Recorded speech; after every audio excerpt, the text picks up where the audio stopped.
a few points I want to go over for our July update. I was thinking about doing this video outside, but it's a little bit windy.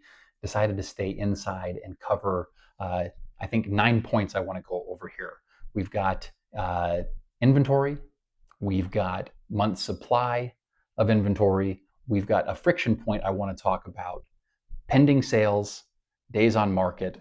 Let's talk a little bit about the 2008 market, and we'll talk about what's happening as far as, is this a healthy market, unhealthy market? In my mind, I think we look pretty good. But let's get into it. So first and foremost, we are not wanting to make any predictions here. Let's talk about the stats so you guys understand what is happening here in Sun Valley, so you are the most informed you can be as a buyer and or seller or just a homeowner.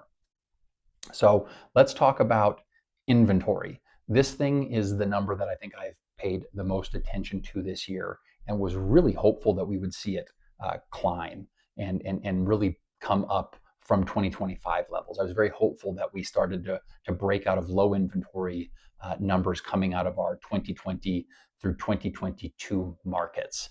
Unfortunately, we've hit a stumbling block in 2026 and remain very limited on inventory.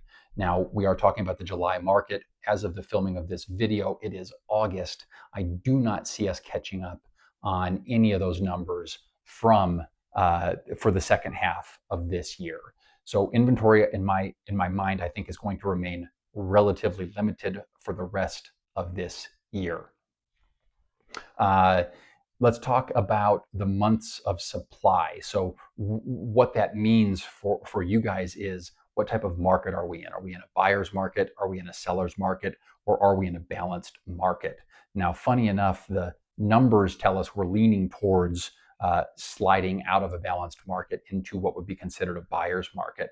But as I just mentioned before, our inventory remains so low, I don't think it would be fair for us to say that we are heading towards a buyer's market. So we are in a balanced market still, with a little bit of friction from both sides, right? So the buyers and sellers are having to work together to get deals done. It's a little bit different than it was in our 2020 market. If you will recall, the sellers didn't have to do a whole lot of work. Buyers were just pouring in. Let's talk about that friction just a little bit further. So that seller's market is low friction, right? You guys experience that market for the most part if you bought or sold in that window from 2020 through 2022.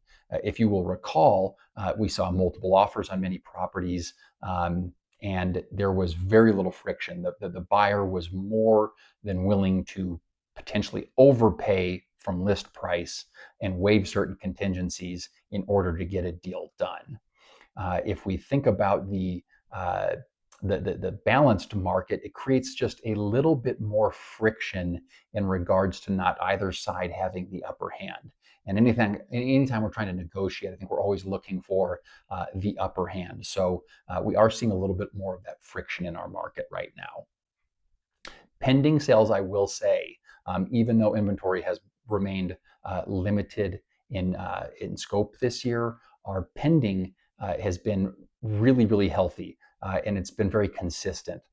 We saw a low point of 37 and a high point of 53. So we haven't had any really low months for activity, and we haven't had any really high months for activity. July of 2025, we really saw a big spike in pending sales.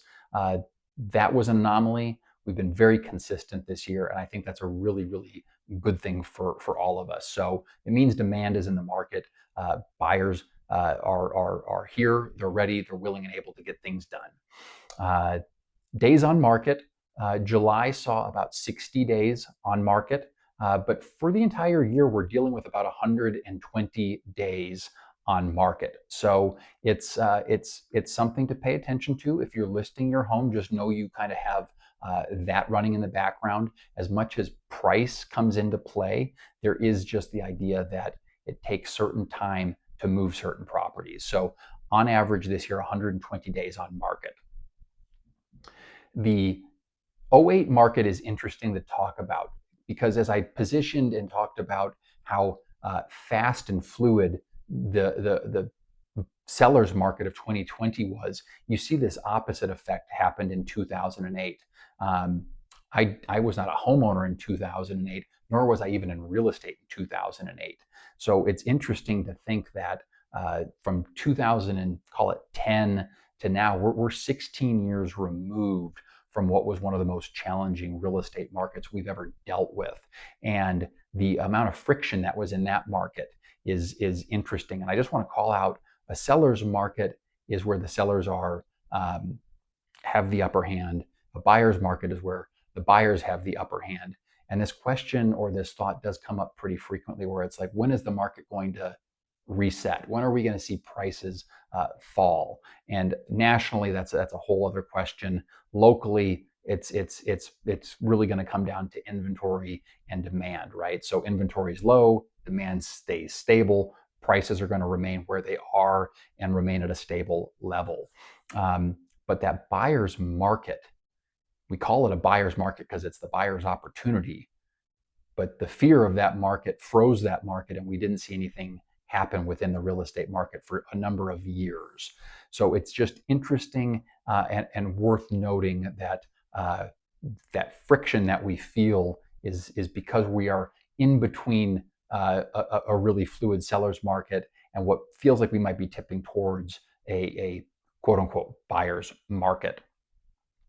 This is not a crazy frenzy market. It is not a sliding backwards market. We are in a very stable market. Again, like I said, demand remains steady, inventory remains low, and price points for the time being are going to be holding in that $900 to $1 million mark on the median side.